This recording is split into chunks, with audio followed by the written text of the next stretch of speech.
لە راپۆرتی ساڵانەی ئازادی ئاینی لە نێوجیهاندا وەزیری دەرەوەی ئەمریکا ئەنتۆنی بلینکن نیگەرانیەکانی خۆی دەربڕی بۆ بەردەوامی حکومەتە داپۆڵسێنەرەکانی دنیا لە پێشێلکردنی مافەسەرەتاییەکان.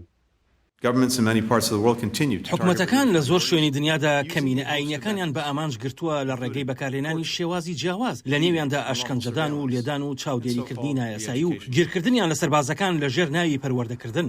بڵینکن ئاماژەی بەچین کردووە کە جینۆساید و تاوانەکانی گشت بە مرۆڤایەتی لە دژی ئیغۆرە موسڵمانەکان لە ناوچەی شینجیانگ ئەنجام داوە. هەروەها باوێزی گشتی ئازادی ئاینی نێودەوڵەتی ڕەشاد حوسێنیش بەم شێوە باسی بارودۆخی کەمینە موسڵمانەکانی کرد لە چین.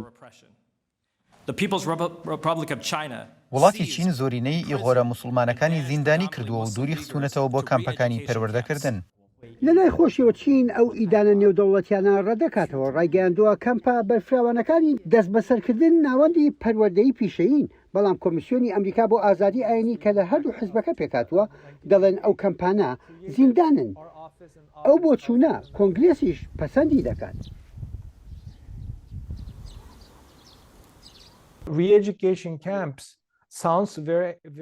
دەستەواژەی کەمپی پەروەردە زۆر بێزیان دەچێتە گوێەوە، بۆیش بەرپرسانی چین ئەو دەستەواژەیە بەکاردێنن تا ڕەوایی بدەن بە ژەنۆساید لە سەدەی 21دا.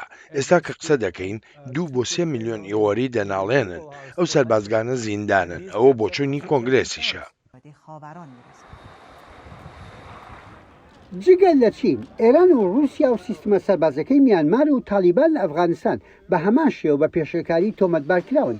لە هەمان کادا راپۆرتەکەی وەزارەتی دەرەوەی ئەمریکا بازدا بەرەو پێشچوونی ئازادی ئاینی کردووە لە هەندێک شوێن، لەوانە ئەفریقای ناوەند کە تیایدا دادگای تاوانەکانی ئەو وڵاتە بەردەوامە لە دادگایکردنی کەیسەکانی توندوتیژی لەسەر بنەمای ئاینی.